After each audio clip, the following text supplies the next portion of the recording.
Hello and welcome on into episode 106 of the Wise Guys podcast. I am John Tortorelli. We're Brandon Capozziello, and today we will talk about the Miami Heat choking a 3-0 lead, shall I say, blowing to the Boston Celtics and Deandre Hopkins' next team, along with a NFL versus series we'll be introducing to you with much more around pro sports.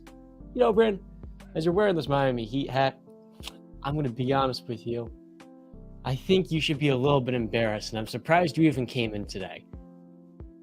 The Heat last night, utterly embarrassing performance, and more than anything, a humiliating ending to what was a phenomenal Game 6, but it was not the way the Miami Heat expected this series to continue, shall we say.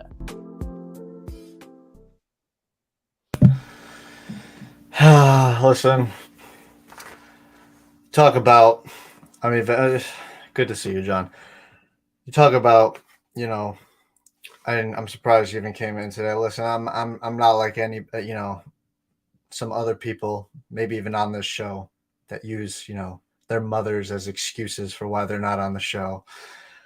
But I'm here. I take my lickings. I take my pound. Listen, you get knocked down, you got to get back up. And I was just wearing my Patriots hat, and then I realized right before we came on the show that, you know what? No, I can't. I got to put this Miami Heat hat on. I got to wear it proudly. You say it was a pitiful performance, not by the entire team, just by one player in particular. Another player just didn't shoot well at all at that night, but he gave great effort. We'll get into the entire game, but yeah, it's not a great day to be a Heat fan. It's not a great day to be Brandon. Had a rough night. Had my soul and heart snatched from my chest. Literally dropped to the floor on my back and was in utter disbelief. I still have not found a way to honestly describe it, like what happened. The only word I can come up with is it's truly unbelievable. Like it really was. God bless you. It really shouldn't have happened, but we can get into that. But yeah, 3-3 going into Game 7 on Monday night, Memorial Day.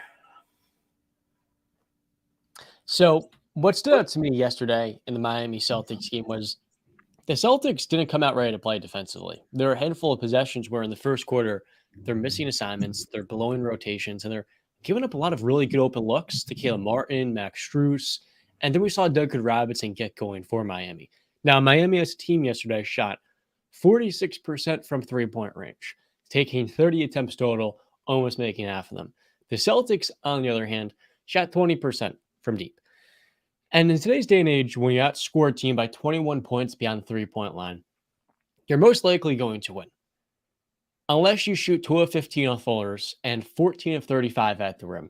And yesterday, I don't know what happened necessarily. Why was Jimmy Butler tanking so many layups? Was it Boston just defending him so well? Was it him missing some gimmies?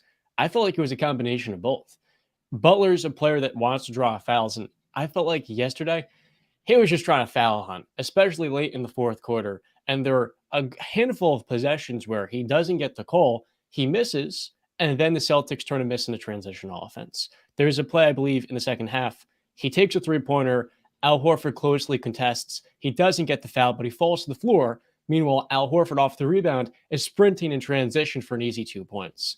And throughout the game, it felt like every time the Heat tried to make a little bit of a comeback, especially in the third and fourth quarter, the Celtics had the answer. Derek White was shutting down Jimmy Butler in isolation. I did not think I'd be saying that. But yesterday, Butler was 0 of 6 on him. He had the great block in the third quarter. There was another possession, and I believe the first quarter, where Butler gets the switch on the Derek White. He attacks going right, but then Jason Tatum steps up and helps. He forces Butler to kick out to the corner. Gabe Vincent catches it in the corner, off the catch.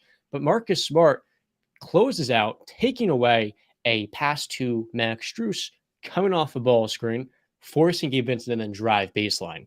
Vincent goes baseline, and Jimmy's initial min, the switch, which was Derek White, then contests and uses the laws of verticality to defend Gabe Vincent, who was a pitiful 2 of 9 at the rim.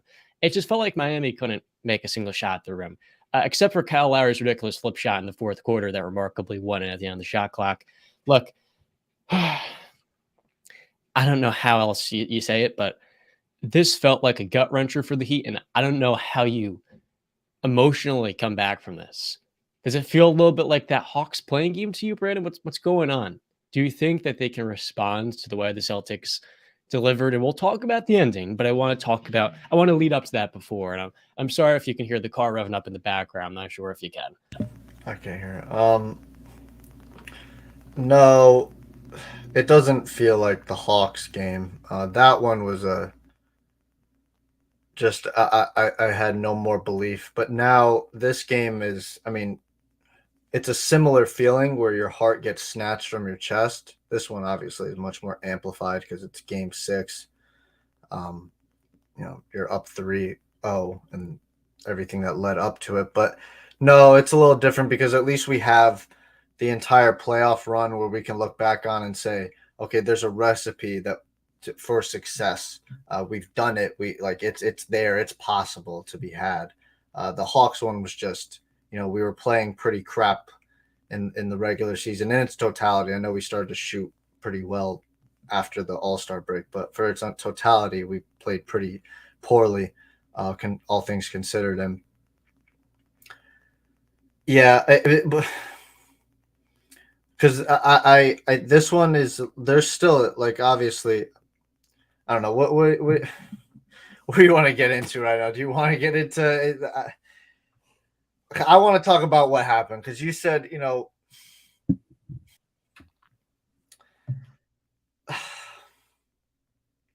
I'll say this, right?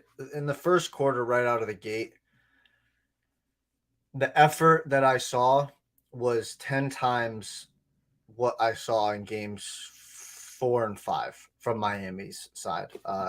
So that was a great sign to see right out of the gate. I saw great effort from my guys. But we limited turnovers in the first half. You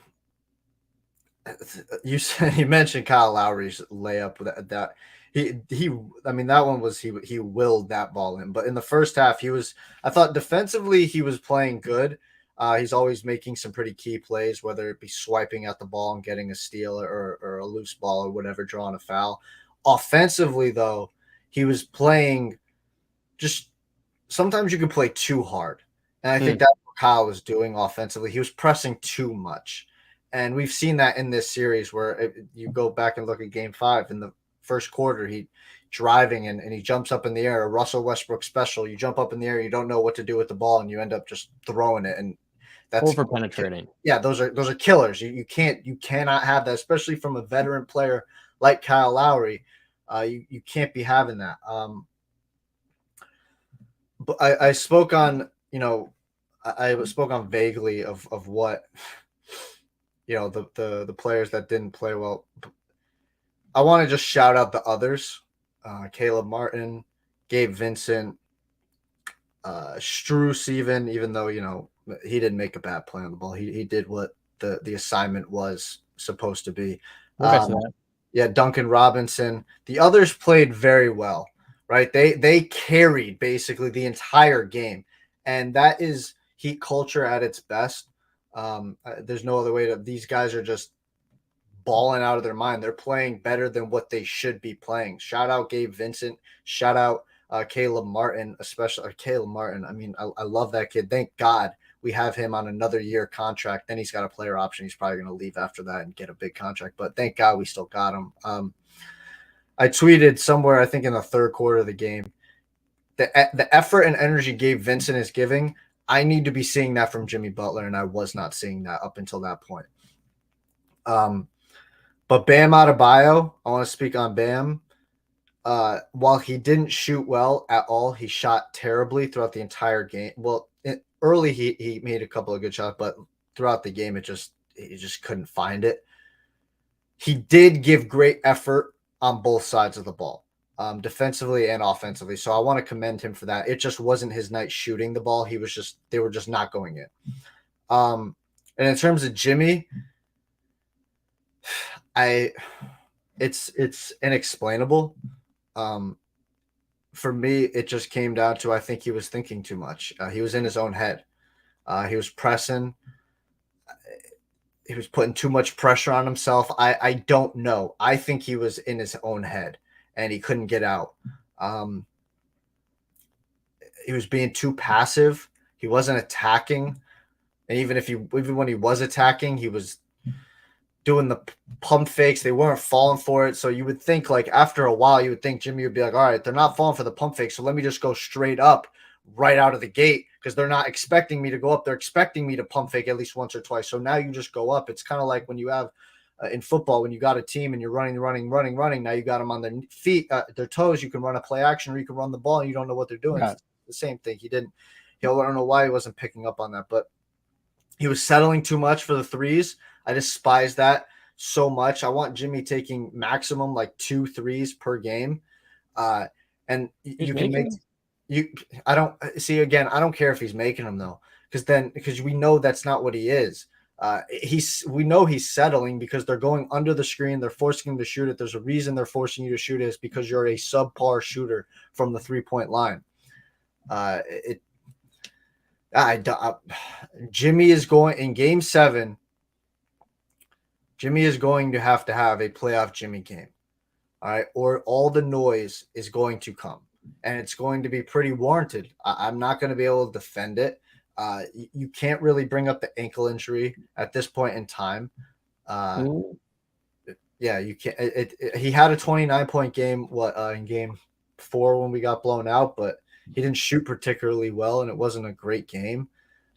He's pretty much had 3 stinkers, albeit he had the 29 points, didn't have an impact on the game. We got blown out. So he really has had, I think, 4 bad games, actually. I don't think he's made double-digit field goals since game 2, if I'm not mistaken. It's time. Like, it's time. Like, you so many times throughout that game, John, in game 6, did I see Bam Adebayo not guarded by Rob Williams and Al Horford. Mm-hmm. And why we did not get him the ball immediately, I don't know why.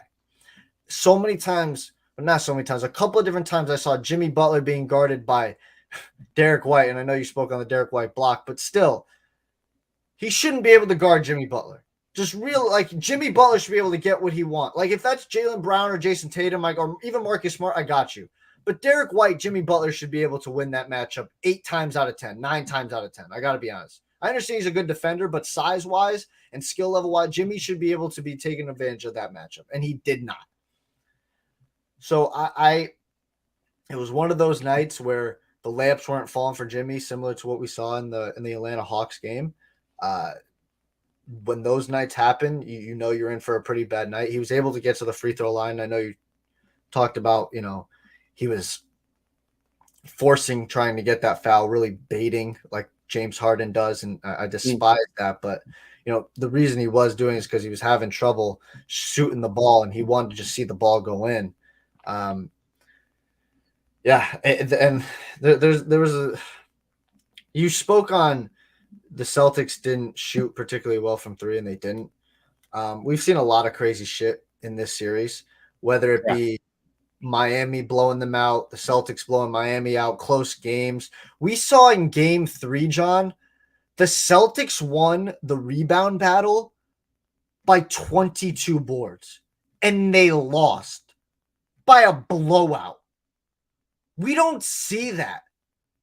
Like, this series has been flabbergasting. The other word to describe it. So for game 7, I honestly can say this. This is what I know for a fact in game 7. Anybody who's saying they know what's going to happen in game 7 has not been watching this series. I have no idea what's going to happen in game 7. I literally don't. Okay, because I don't know what's going to happen, because you would think Jimmy and Bam aren't going to have another bad game like they did last night. But you'd also think Jason Tatum's not going to go 0 for 8 from 3. Jaylen Brown's not going to go 0 for 4 from 3. But you'd also think Marcus Smart's going to come back to earth a little bit and not have back-to-back 3 back-to-back 20-point games. You think, right? You think Grant Williams is not going to have an 0 for game. Like, there's so many factors into this game. Boston been struggling at home. Miami winning 2 games at home. In Boston, I should say. We don't know what the hell is going to happen in Game 7? It feels like these ahead. two teams have like reversed roles. The Celtics early on in the series were very predictable, and they didn't keep moving the ball. They're kind of feeding into the Heat's traps, and they're over penetrating. Now Miami's over penetrating. They're challenging Robert Williams at the rim, which Gabe Vincent, please stop doing that. But if Gabe Vincent, if you drive baseline, instead of trying to challenge a 7-footer who's going to stuff your shit, swing the ball, keep it moving. Because I can't watch him go 2 of 10 at the rim. That's one thing. The problem is Jimmy Butler's not adding anything from a shot making perspective. And it reminds me a lot of last postseason where he suffers a knee injury, which wasn't really talked about. It was knee inflammation.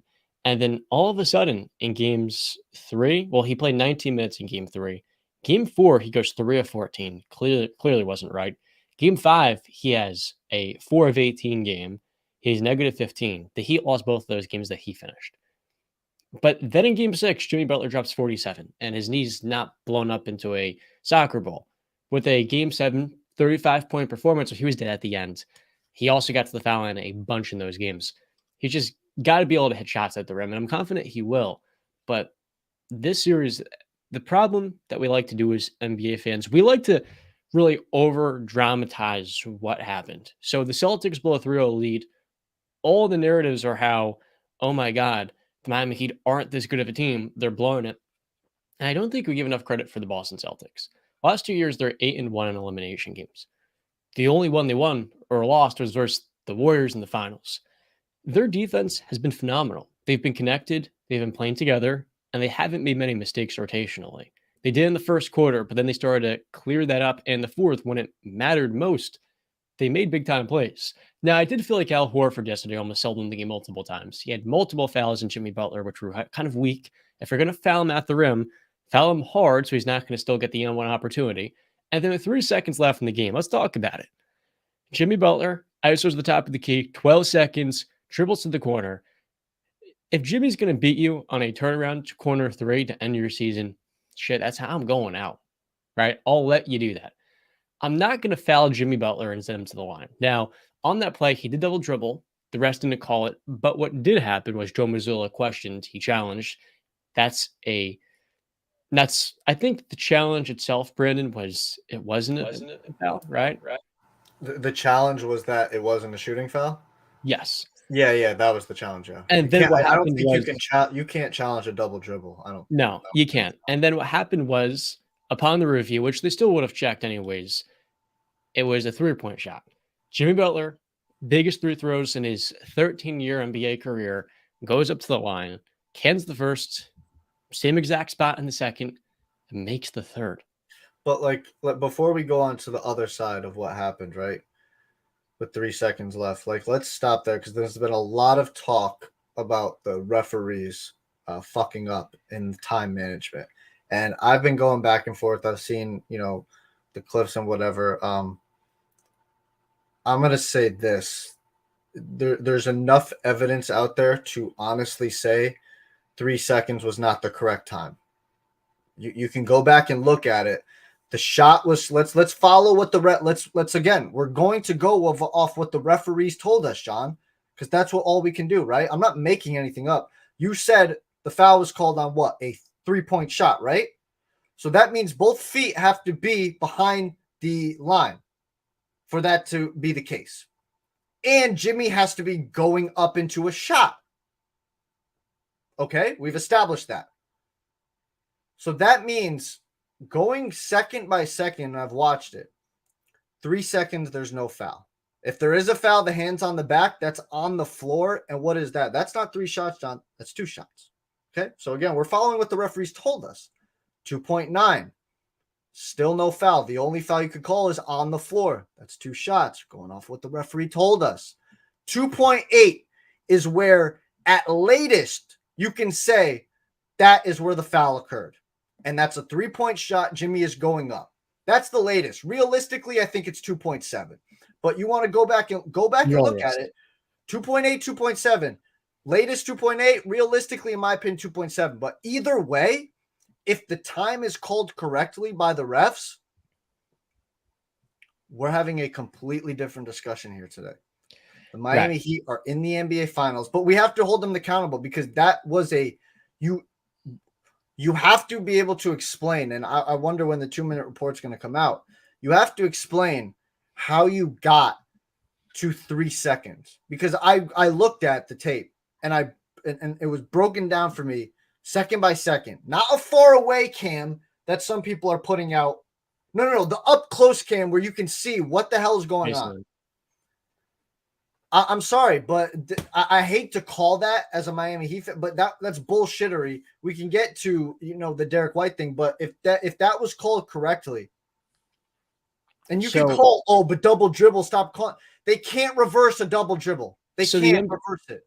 So the NBA puts 3 seconds on the clock, adding 0.9 seconds, and the Celtics inbound the ball. Derek White's inbounding. The number one look is Jason Tatum. Max Strus turns his back to the ball. He fronts Tatum, denying the pass. What happens? Derek White instead kicks it, hits it to Marcus Smart. Smart steps back from three-point range. White spots up the inbounder, doesn't get the pass. Then the moment Marcus Smart shoots it, beelines to the rim. And we could talk about many different reasons the Miami Heat lost this game. What was very uncharacteristic was watching everybody on the floor watch the ball not go in, and none of them went for it. Not only did Jimmy Butler watch, so did Caleb Martin, as Jason Tatum on the right wing goes right by each of them. Of course, there's 2 seconds left in the game. Nobody thinks there's going to be time remaining. Marcus Smart gets the shot off with 2.4 seconds left. Derek White gets the rebounds.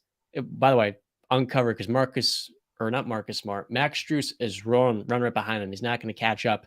And with a 1/10 of a second left, has the second buzzer beater in an elimination game in NBA playoff history where we didn't know if it counted. And it did. It did. One of the best plays I've ever seen. Derek White, he has been probably the Celtics' third best player all year long. A guy they gave up a first-round pick for. Many people didn't understand the trade at the time, but right now, Derek White is adding the shooting. I mean, by the way, him and Marcus Smart were the only Celtics that made a three-pointer yesterday. The defensive versatility and the intangibles. That is such a great play, and that's what playoff basketball is all about. It reminds me of Derek Fisher's game winner back in the day. Just a heads-up play by a very savvy veteran, and I think Derek White should be celebrated as the man of the hour here. Yeah, 100%. But I mean, it was pure luck too, because it was. I mean, that the ball bounces any other way, right? If it bounces to the right wing, if it bounces off the right side of the iron, Jason Tatum's waiting to get the offensive rebound. So Jason Tatum, you're because I've seen exactly that. Jason Tatum was coming in pretty hot. That was not the same way. Derek White literally had a perfect shot at the rim where he could just slightly kiss it off the glass. Tatum was coming in pretty hot. I don't think Tatum gets that down where he was coming in. Maybe and you don't know how the ball rims out. Again, it perfectly hit right into Derek White's hands. Any way you slice it, I'm sorry. I give the credit like that. It's a great heads-up play, but to call it one of the greatest plays I've seen, it's one of the best endings I've ever seen to a game in my life. You can call it luck. I think it's probability, which is a synonym of luck. But the likelihood of it going straight to Derek White is low. The likelihood of you getting the shot off in time in a 1/10 of a second is less likely if Jason Tatum's going to be the one having the ball come to him. But however you want to spin it, Brandon, this was an incredible play. Conjuring up to luck, to me, is what I would expect from Miami Heat fans. Pretty disappointed. But hey, from an objective perspective, that was an incredible play, and there is a very low probability of it happening. And because of how unlikely it was, I don't chalk it up to luck. I say that was an incredible play where everything went right, and I think that's how it should be framed. And yeah, that's my perspective. If everything goes right, that is pretty obvious. Well, if you guys boxed out, it wouldn't matter, but you didn't. So yeah, but you can't. But Max Strus did the correct thing in going after Jason Tatum. That was the assignment: was deny Jason Tatum the ball, let anybody else shoot the ball besides Jason Tatum. So unless you want him to abandon that, unless you're questioning that strategy of don't let Jason Tatum get the shot, then okay, we can have that discussion. But I mean, Spo even said, he said Strus did the right thing. That's what he was told in the huddle is don't let Jason Tatum get the ball. And with that, you're going to give up that shot. And that's just is what it is. You just gotta live with that. That's again, I'm not saying it's luck as feeling defeated. That it is luck. I mean, we can go off of a lot of but again, if we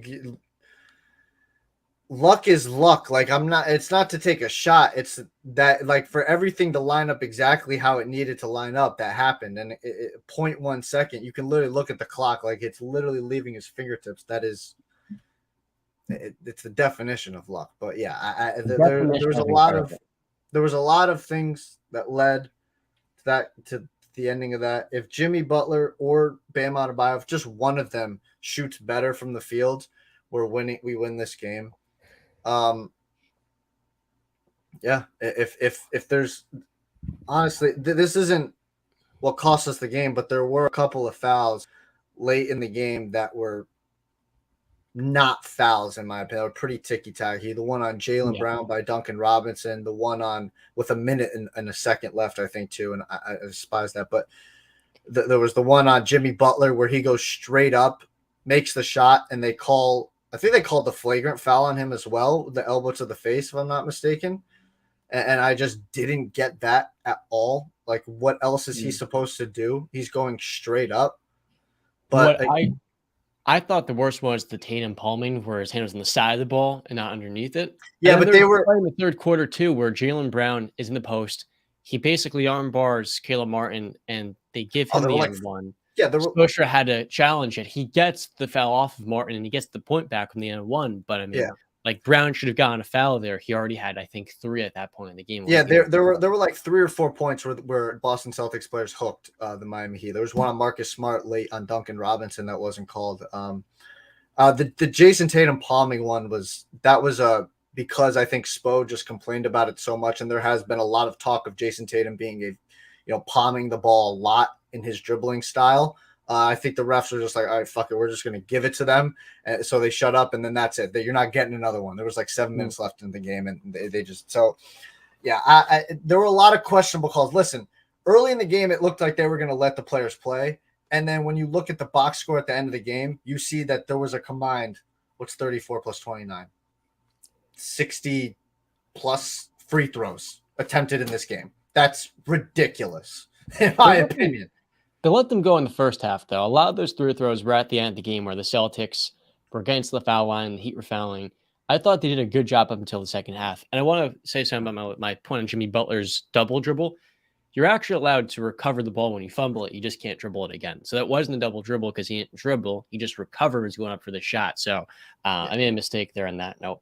It's very good to know that. I'm not a ref. Yeah, so not luck. And the Celtics are going to Game 7 at home, where they're 12-12 the last 2 years.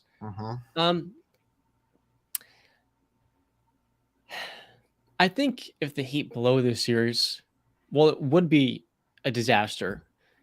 The credit should go to Boston. It shouldn't be on the Heat. The Celtics went down 0-3 as the team with a better squad, a better supporting cast. They're supposed to do this. They're supposed to win the series. And I feel like a lot of people right now are looking at the Heat and saying to themselves, well, if they blow us, it's an embarrassment. They shouldn't be in this position, right? Well, I don't think the blame, I don't think the criticism, I don't think the focus should be on as much of Miami as it was in this video, because I truly think the Celtics are just thoroughly outplaying a great team right now. And Miami is starting to run down, given they're down 2 of their top 3 guards, 2 of their top 4, and Kyle Lowry's playing his last legs. Like, Kevin Love or Kyle Lowry, pardon my French. Kevin Love did not play a single minute in this game. Like, the Heat are down to 6 guys right now. Yeah. Back in Game 5, Haywood Highsmith is playing every minute in the second half. Miami's just the run spare parts. Yeah, I would love to see Kevin Love over Cody Zeller. I know Cody Zeller only played like 2 minutes, but still, I thought that was going to be the decision of benching Kevin Love. He was going to take the place of Cody Zeller, so we don't play Cody Zeller anymore. I thought, oh, that's a great, smart decision, but that wasn't the case. Bam played 46 minutes of the game, so That's probably what's going to happen again tomorrow. Tomorrow night. Jimmy and Bam are going to be playing like 44, 45 minutes of that game.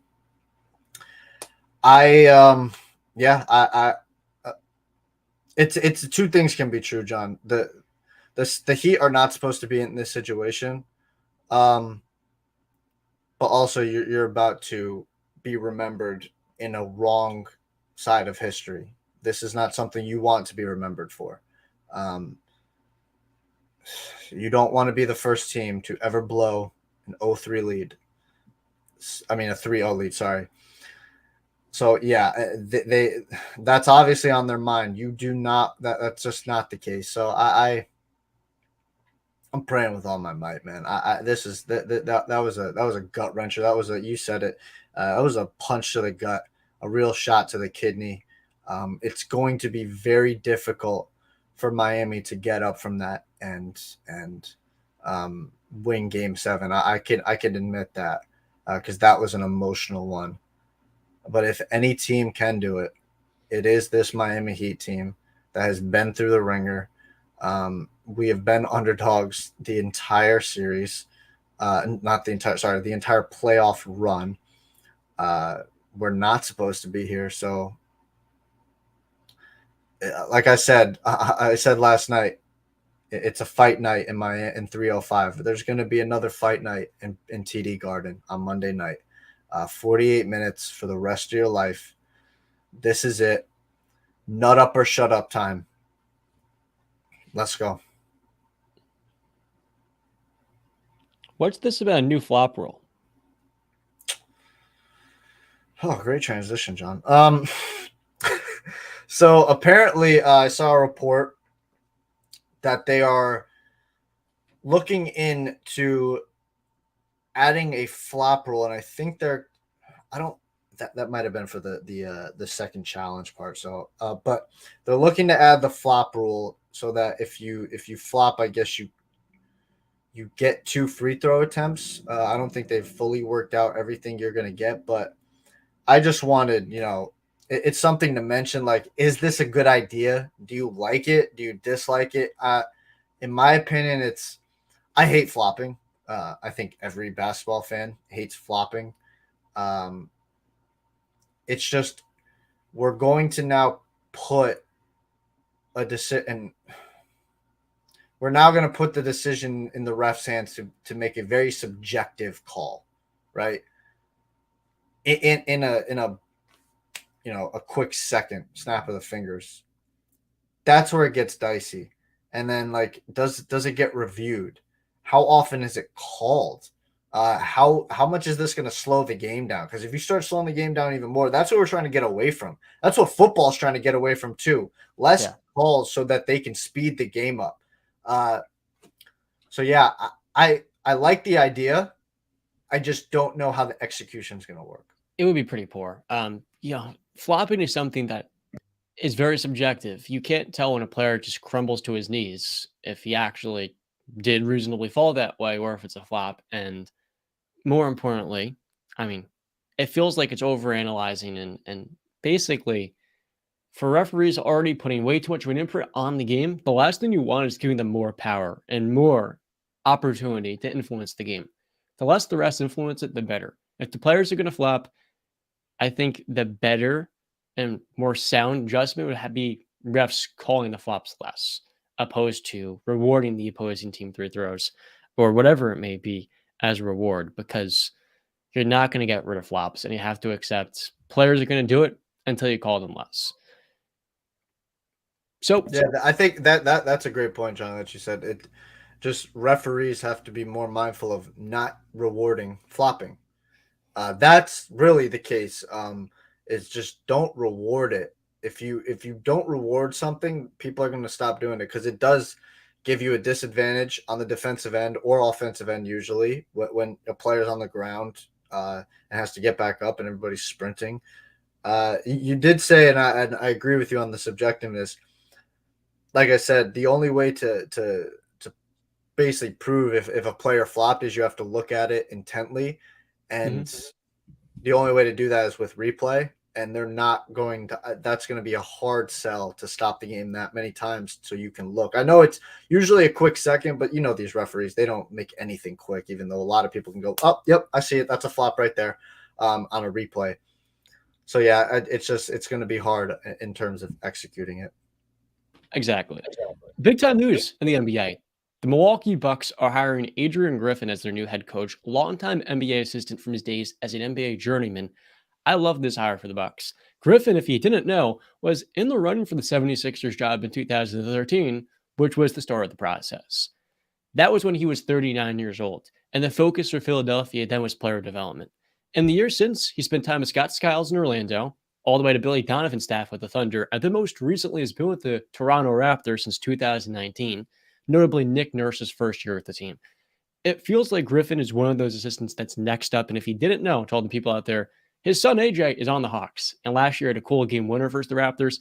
I think Griffin is going to have a very easy job in Milwaukee because the reports are Chris Middleton and Brook Lopez are both staying. So you're not integrating a new system. You're adding a new touch to what was already there. Now, my concern is, for as questionable as a playoff coach as Mike Budenholzer was, you might actually be downgrading here, taking on a rookie head coach that's inheriting a championship level roster.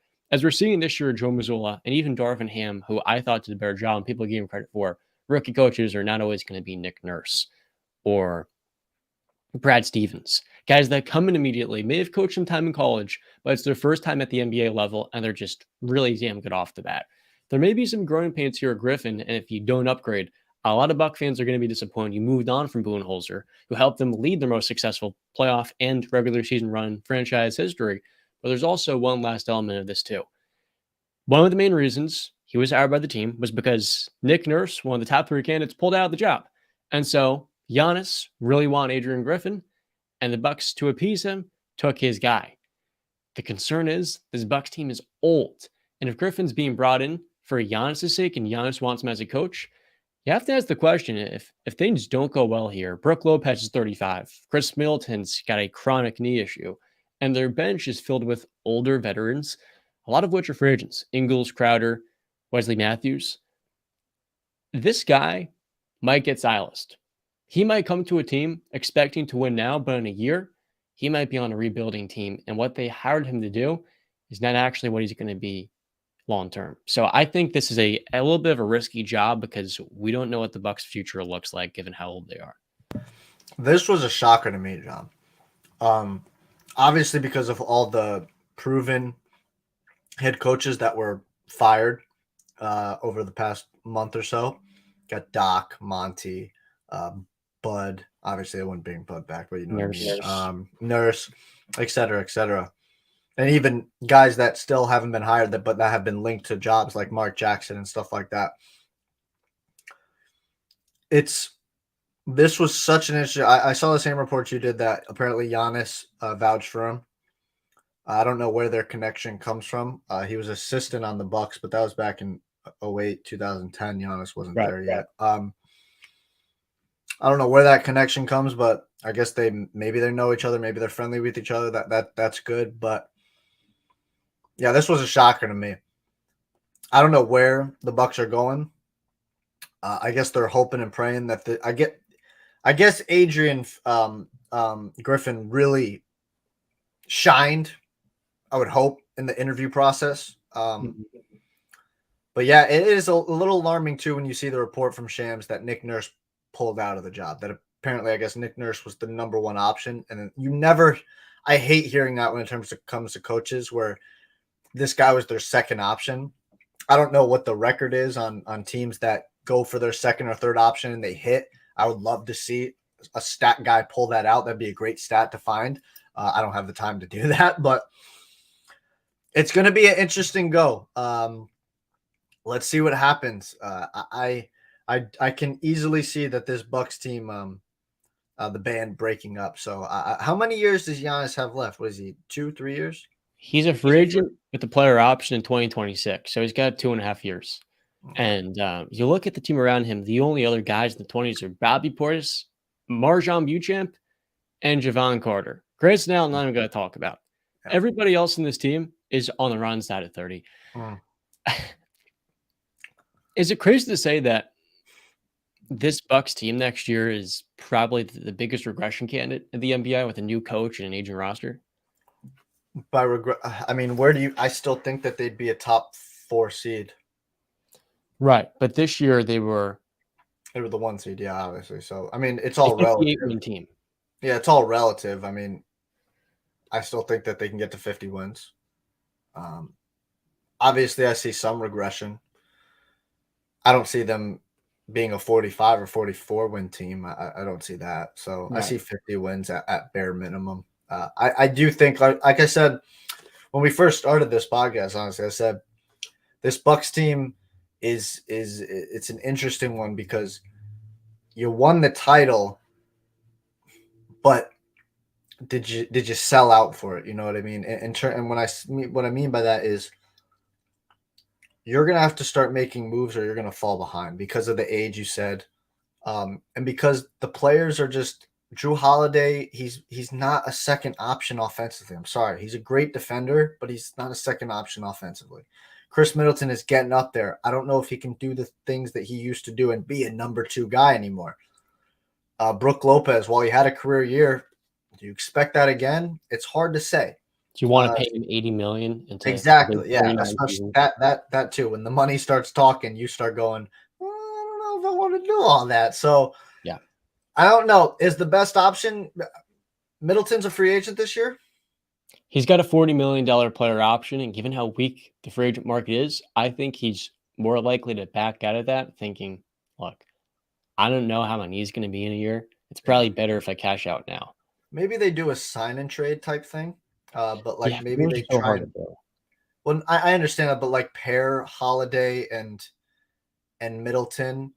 I don't know what picks they got, but and try and get a big time player. But that's the only thing I could see though forward. But if they keep the band together, I still do think this is a 50-win team. They'll still be a contender in the East, but the East is so weak. It's all relative. And no offense to LeBron fans, and no offense to LeBron, but very similar to LeBron when he was, dominant in the East. The East was not what it was when MJ was in his freaking prime, going against the bad boy Pistons and the Birds, Lakers, Celtics, and all those guys.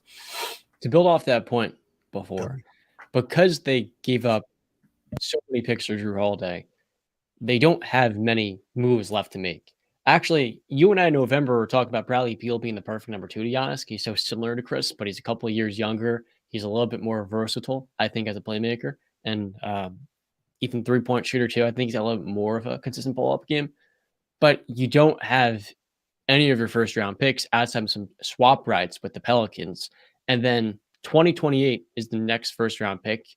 You own no protections, no gimmicks, just that's a pick for the Bucks.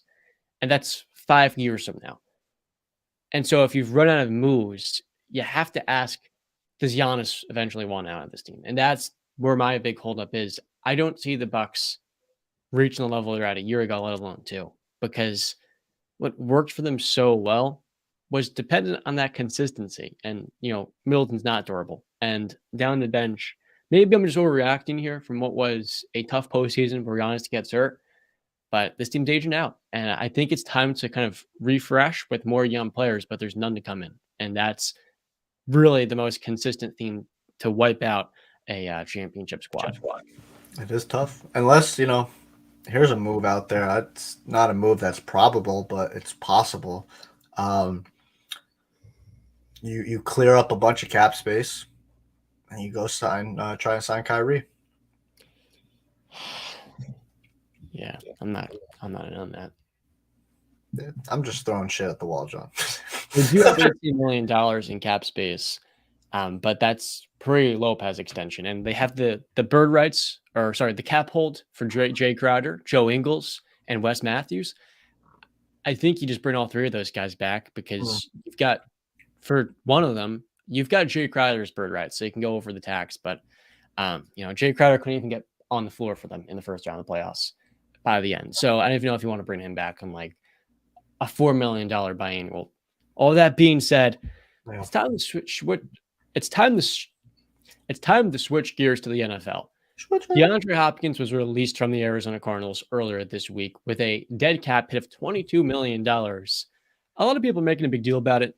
the Cardinals' new GM and the front office as a whole has been really savvy so far this postseason since replacing Steve Keim. And I think ultimately every team around the NFL that looked at DeAndre Hopkins' money said, why would we give you a pick if he's coming off an injury-riddled season where he was suspended? And at the same time, he's going to cost us a lot of money we don't have. This is after the draft. A lot of these teams have cleared up their wide receiver needs. But I think the perfect DeAndre Hopkins destination, Brandon, is the Carolina Panthers. $20 million in cap space, a huge need at the wide receiver one spot. He's from the Carolinas, went to Clemson. Look, I get it.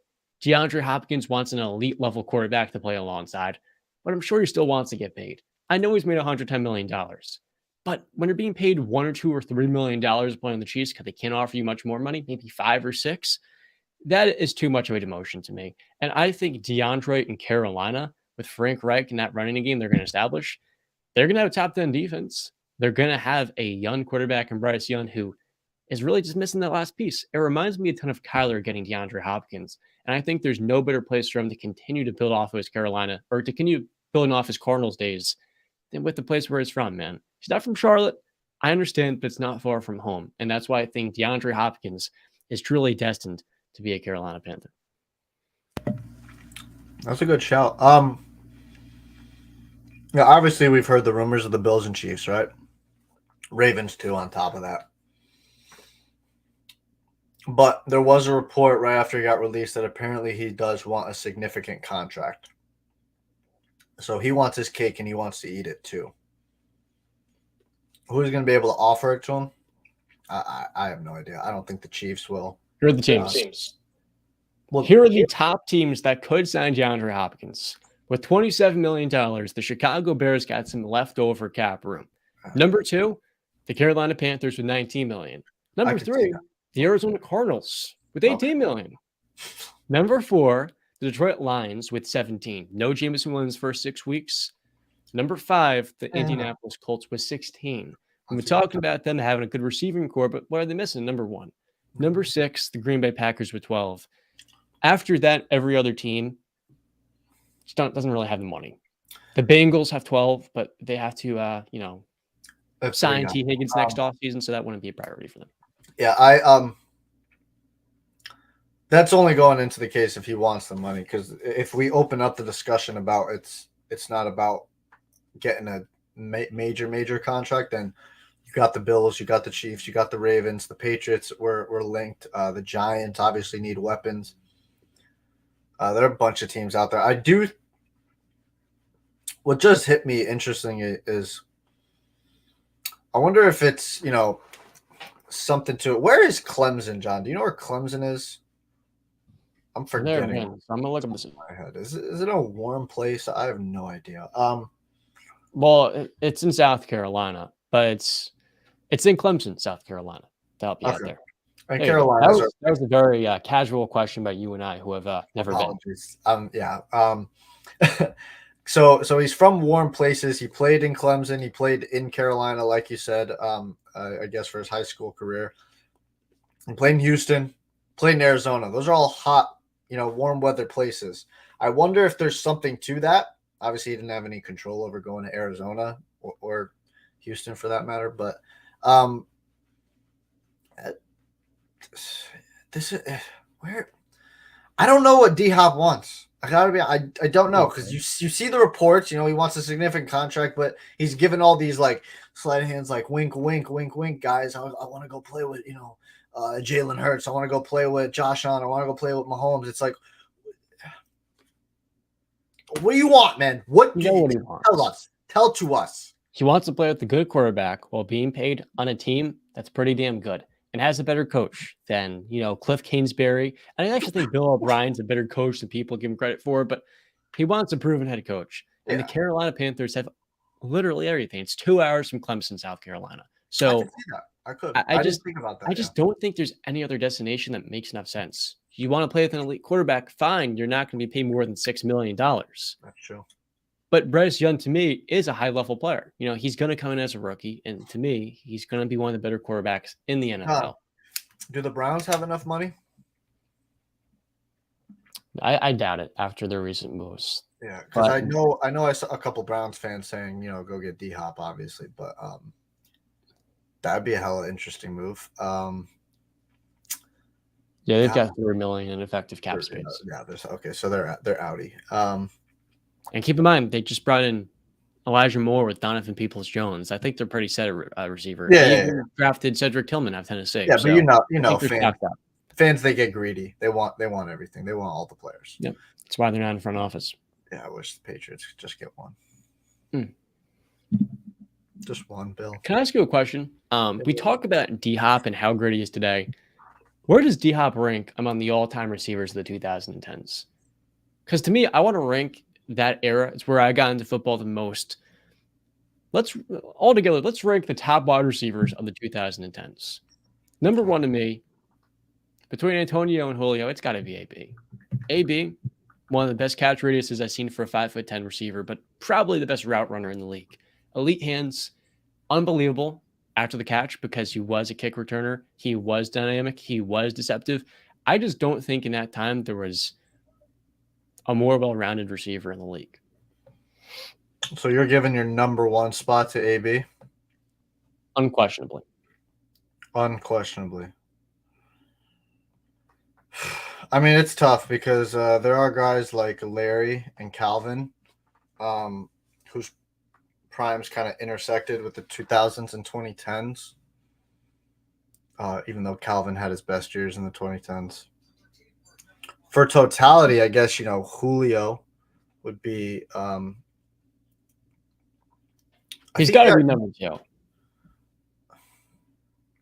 Yeah, but like then where it's so interesting with Calvin. So like in these lists, do you rank Calvin in the top 5 or top 5 in the 2000s, or because he's got to be on one of these lists? If he's a top 10 wide receiver of all time, he's got to be on one of the lists.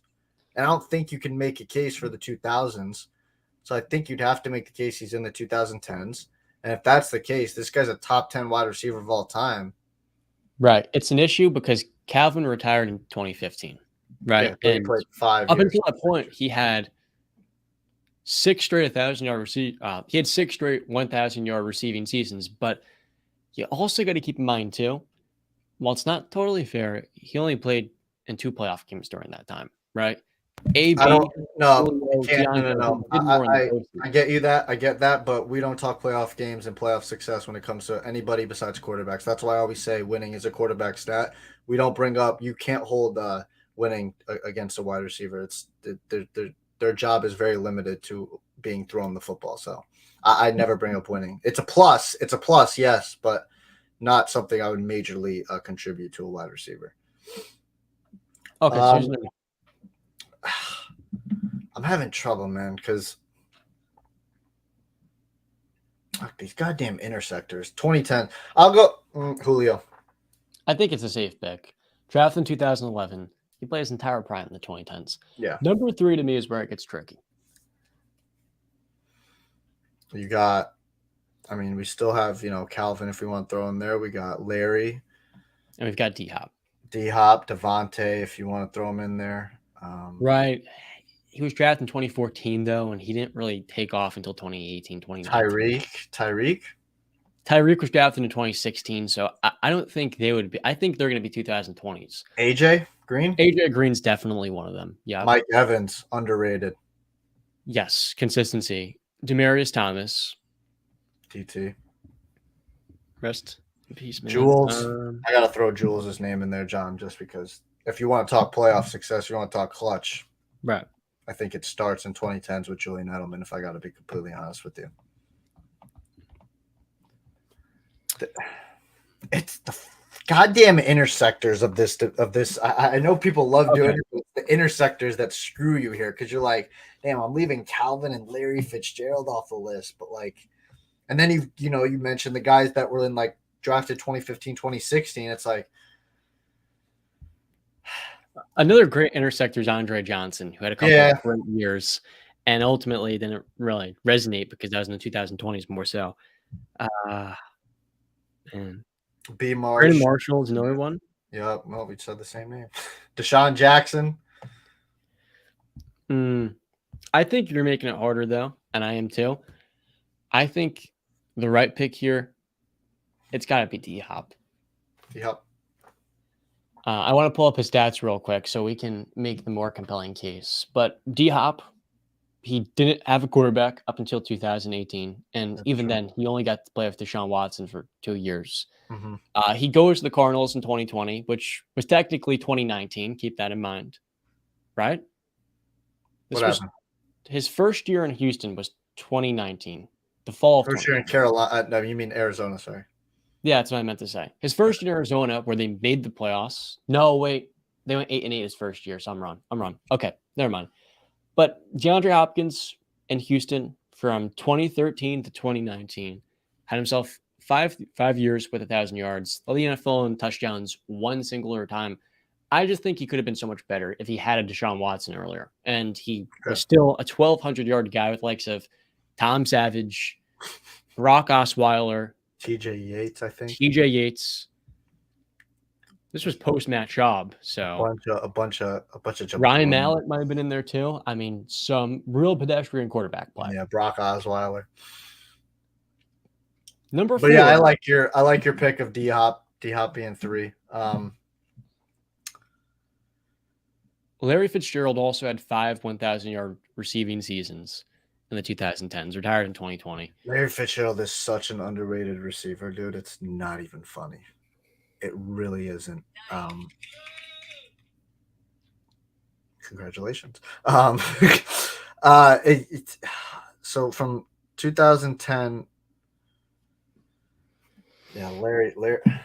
Yeah, I guess you would have to probably put Larry in the 2000s argument, not the 2010s, because his best years were in the 2010s. I think maybe is this where Calvin goes? Calvin's next, or Yes. AJ Green? Calvin or I would AJ? put Calvin ahead of Larry Fitzgerald because he was a slightly better receiver. At his peak, he was the number 1 receiver in the NFL, and I think this is where, look, he did retire in 2016. Yeah, but he could have continued playing. I mean, his last year in the NFL, he had 1,000 yards still. yeah, his impact is unmeasurable. Was he even 30 years old when he retired, man? Yeah, I think he was just 30 years old. And he had 1,200 yards in his last season. So number 5 would then be Larry Fitzgerald for me. 6. Larry, really?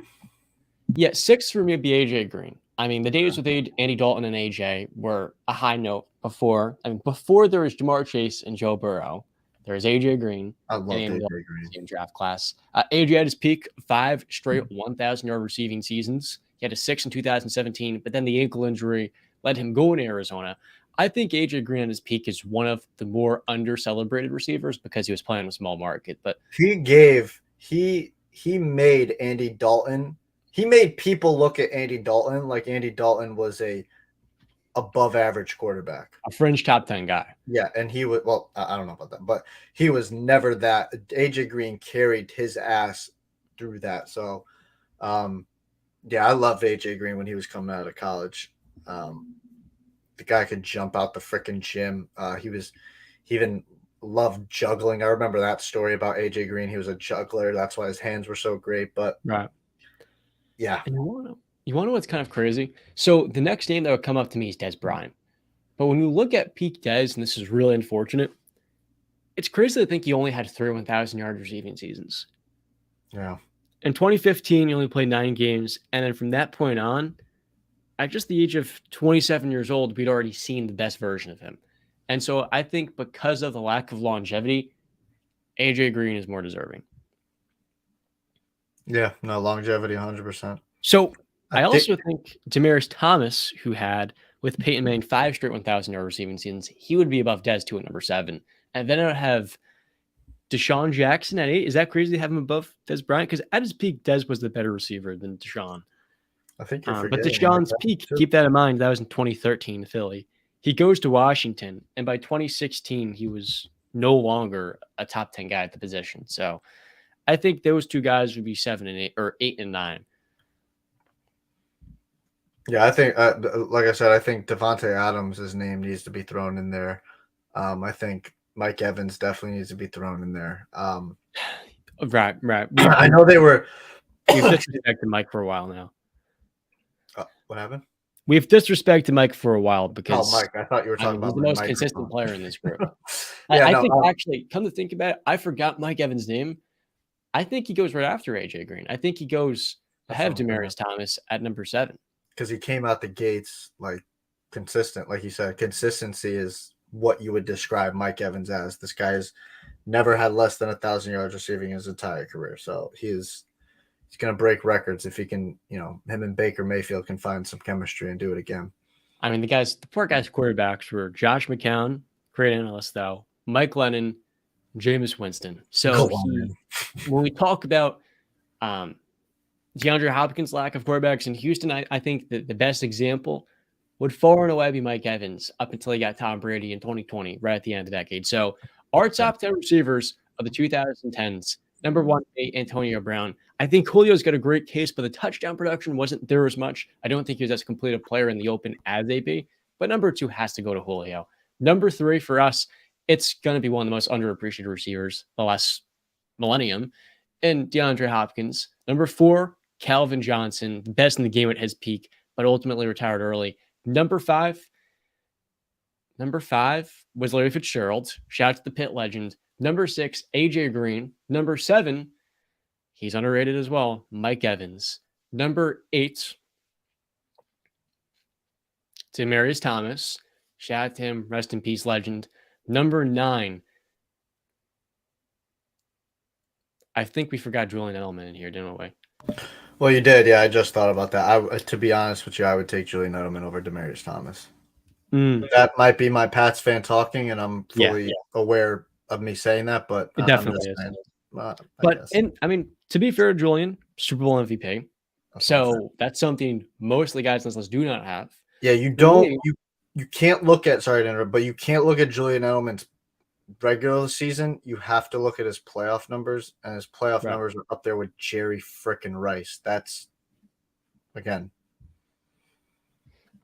legendary shit if you want to talk legendary stuff. So right. I just think I'm going to deduct some points because he played his entire career with Tom Brady, minus ebbs and flows of certain seasons in there. But number 9 to me, I'm still having a hard time. Andre Johnson, I think, is the last name that comes to mind because Devontae? No, he came on late. He came on late. I see what you're saying. Yeah. I'm looking at his numbers now. He'll be in the conversation for, if he keeps it going, he might be number 1 in the 2020s, but in 2010 he might get screwed over because of his age now if he starts to fall off. Right. He's another 20er, man. He got to be drafted in 2009, 2011, 2010. Number 9, I think Andre Johnson has a sneaky case right before D-Hop because he had 3 1,000-yard receiving seasons. What about I'm looking up his numbers right now. Hold on. Brandon Marshall. When did he get 06? He's underrated as hell. Speaking of bad quarterback play. So 1,000 yards with Miami in 2010, 1,200 in 2011 with Miami, 1,500 with Chicago in 2012, 1,300 basically in 2013 with Chicago. Down, he misses 3 years to 721. Gets traded to the Jets as 1,500 yards with the Jets in 2015 with Ryan Fitzpatrick and a career high of 14 touchdowns. Then he falls off a cliff. So that would be a hard one to make the case. But I think when we get to these guys that we're talking about right now at 9, 10, this is where some guys are gonna have that little fall off in there. That's why I think I don't know. I do think Julian Edelman has to be at least in the top 10. I truly agree. I don't agree, but I see where you're coming from. So number 9 for me, right after Demaryius, would be our man, Brandon Marshall, who probably should not have made that bet with Antonio Brown. They just have more receiving yards because that didn't work out too well for him. And then number 10, last but not least, would be Des Bryant. Fantastic at his peak, but it just was not long enough, I think, relative to the rest of these guys that did it for at least 5 or 6 years. Your adjustment would be Julian Edelman number 6. Yeah, Julian Edelman has to be in my list, yeah. Okay. I like the guys. You can mix them. I think the top 3 are kind of set in stone. Maybe the top 5 are, but after that, you can, mix and match wherever you really, fall towards. With all that out of the way, so we were going to do Vikings versus Lions with Justin. Is there a different division? Is there a different set of teams that you like to do the versus series with? Because I promised they started the episode, we do a versus. Or do you want to say, screw it, let's do Vikings Lions? Because I still think the Vikings are the best team in the NFC North, and I've changed my opinion on that the last couple of weeks. Okay, let's stick with it. Let's go Vikings Lions. Make your case. Vikings Lions. When we're talking about the NFC North, I think a lot of people this year are overlooking the Vikings. And this is coming from somebody that basically assured on the show they're going to be a first round exit in 2022. But the difference this year is not only do you add in Brian Flores, but you overhaul the secondary. You add in Barry Murphy from the Cardinals, their best DB, arguably. He's their second best. You also get Lewis Sign and Andrew Booth, who as rookies hardly played for them. Two of their top picks from a year ago. And then offensively, you add in Jordan Addison, who's kind of custom made to be the perfect number two. I feel like him and Justin Jefferson could be one of the top 3 or 4 receiver duos in the NFL after Tyreek in Miami, after Jamar Chase in Cincinnati. And really, that's kind of where it ends. I think the Vikings could have something special here when you consider TJ Hawkinson for the full season, Kirk Cousins coming off one of his best playoff games. I know he had the bad play at the end, but Kirk Cousins is still a top 12 quarterback. He's great in the regular season. You've built up this offensive line. I think a lot of people overlooking a Minnesota team that, while they're not going to win as many games this year, I'm expecting them to be a better team now with a second year with a new head coach than a year ago, where they're changing a lot and their defense was an absolute disaster, man. All right. Well, here's where I come from. I hear a little echo. I'll mute myself. It's gone now. I don't hear it. But here's where I come from in terms of Detroit and Minnesota. All last year, obviously, I was bullish on Minnesota. I didn't buy the hype. They're a regular season team that has a quarterback that I don't believe in very much. I think he is a very good starting caliber quarterback, a Pro Bowl caliber, if you want to say. But I think his numbers look good. I think when you actually watch him and you see it, you go, there's a lot left to be desired from Kirk Cousins. You're calling him like the Julius Randle of the NFL? That's a pretty damn good comparison, John. I gotta be honest. I like I'll that. give you your kudos, yeah. Which means I don't know why you should have him that high. He is not a top 12 quarterback. That's no disrespect. He's just not top 12. Kyler's not going to play this year. Kirk Cousins. I mean, we disagree on a lot of quarterbacks. I know that, where I have people that might have had down years still in my top list, but I mean, he's not better than Mahomes. He's not better than Rodgers. He's not better than Burrow. He's not better than Allen. He's not better than Herbert. He's not better than Lamar. That's 6. He's not better than T-Law. That's 7. He's not better than Rodgers. Yeah, I said Rodgers. My fault. All right, here. Come with me, John. Ready? Mahomes, 1. Rodgers, Burrow, Allen, Herbert, Lamar, T-Law, Jalen. Jalen's better. Yep, that's it. Would you take Stafford over him still? I would, but I wouldn't.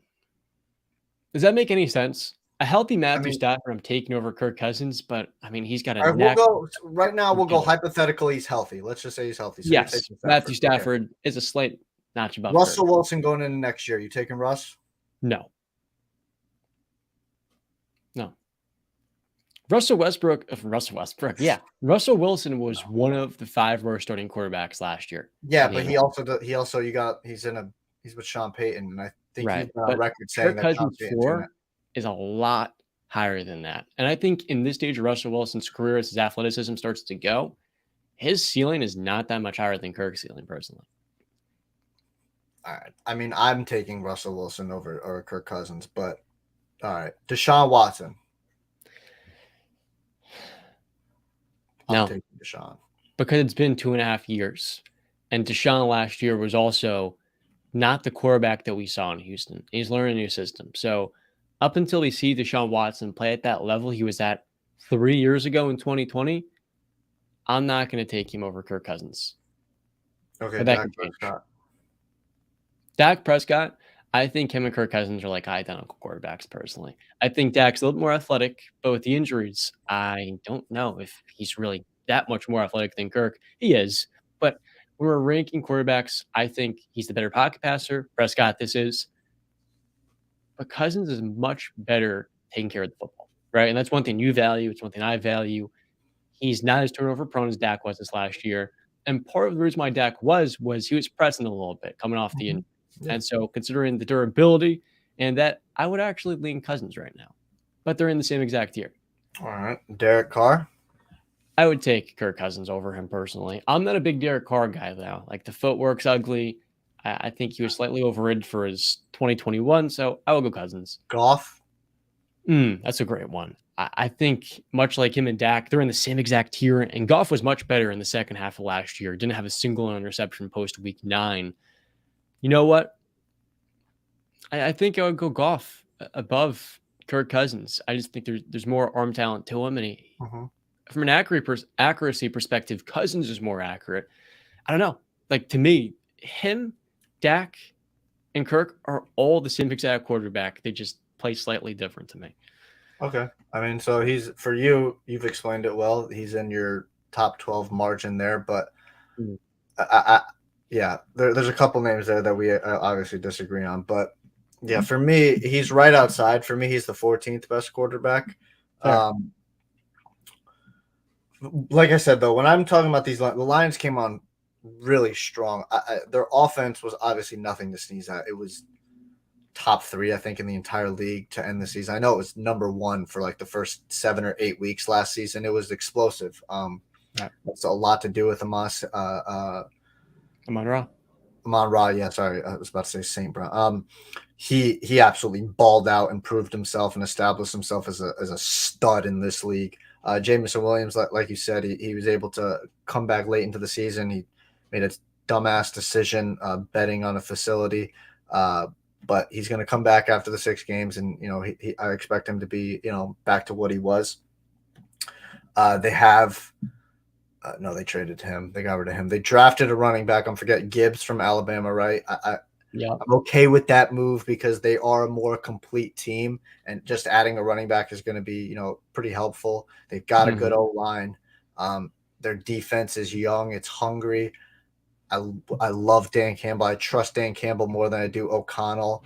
I just think that this is the Lions' year. I obviously think it's going to be a close. I think the Lions and the Vikings are the 2 top teams in this division, in my opinion. Quite clearly. Yeah, and I'm going to be – that's interesting. You're a big Jordan Love guy.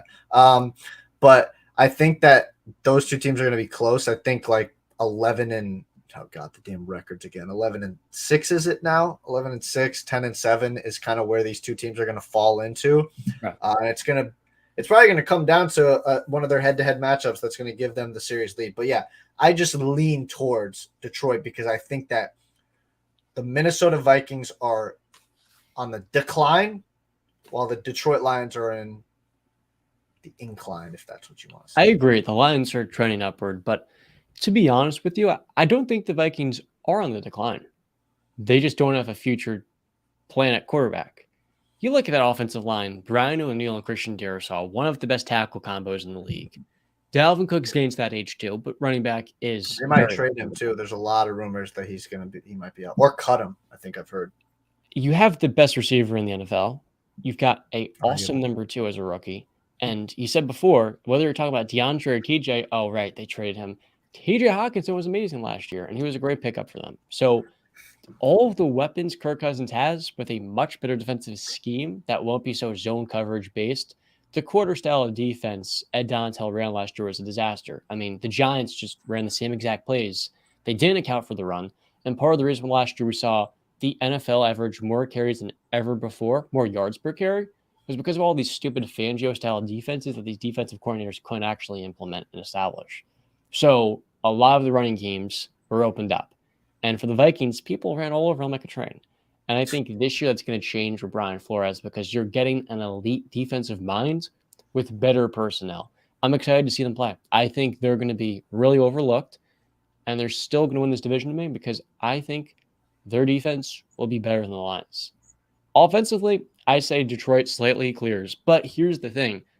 Their biggest concern in a conference that has A.J. Brown, CeeDee Lamb, Deebo Samuel, George Kittle, Brandon Cooks, you transition to the Seahawks, they've got 3 really good receivers. The Lions don't have a good cornerback room. They brought in Cam Sutton, and he's a good 3. He's an okay 2. And they had Emmanuel Mosley coming off a torn ACL. But when I said to you people, all these Lions fans that were like coming out my head, you guys don't have number one quarterback. That is very true. You don't have a number one corner in a conference where you're going to need that, especially in the playoffs. But I think Minnesota just has a better defense. And I also think at the same time, their coach and Brian Flores will get more out of his players. And that to me is going to be the difference of the Vikings, man. Their biggest solution, their biggest problem last year is being solved in a great way. Yeah, I agree with the cornerback room. It's not, obviously the strongest in the NFL. It's probably bottom 10 or something like that. But I think their safeties are good. They signed Gardner Johnson from the Eagles. He's a big pickup. They drafted Brian Branch. If you know anything about Alabama guys, they're usually ready to go. And versatile, very versatile. I think Branch can play in the slot too. Yeah, that's why I kind of expect the Lions to probably run a lot of zone coverage since they don't have the guys in the cornerback room to match up man to man. But yeah, listen, it to me it's more just who you lean towards, and I lean more towards the Lions going into next season. I like it. It's going to be a great season coming up. I'm pretty sure. I just want to make sure the Lions are facing. Listen. Lions are getting a nice, not home stage, but a nice national TV spot game. Game 1 of the NFL season, John, is the Detroit Lions going to Kansas City to take on the Chiefs, the reigning defending champions. That's going to be a firework matchup. That's going to be, offenses through the roof. If the Lions are able to steal that, woo! And listen, they are capable. They had a down to the wire game last year, game 1 against the Eagles, if I'm not mistaken. Correct. And then the Vikings game 1 got the Buccaneers. I might, closer we get, John, I might, have to bet you on that game. I don't know if there's a more exciting part 2 than Jared Goff versus Patrick Mahomes. I can't wait for that. And I'm actually being kind of serious because the Lions. Oh yeah. They're going to have a top 5 offense. You know what's disrespectful, though, John? What? Right now, Vegas has it lined up Kansas City -7, which I think is pretty disrespectful. I think that's pretty reasonable. Nah, that's kind of messed up. It's the Chiefs. Yeah, but the Lions can score. You know what? We'll get to it when we get to it. Lions can score. Lions can score. Feel the roar. With all that being said, I think that'll be everything for episode 106. Yeah, not much else to really discuss. There's been not really, any UFC going on. The UFC's kind of in their step back phase right now, which is pretty disappointing. But yeah, we got a game 7 tomorrow. Hopefully, Brandon, is going to be a happier man comes Tuesday morning, Monday night. Yeah, that's all I got to say about that. Jack? Was episode 106 of the Wise Guys podcast. If you watch and stay to the very end, though, be sure to drop a like and subscribe for more content like this. Catch us coming live. Add to the 2 times a week. And as always, nice smile, like it. And as always, until next time, stay classy. Chicken up.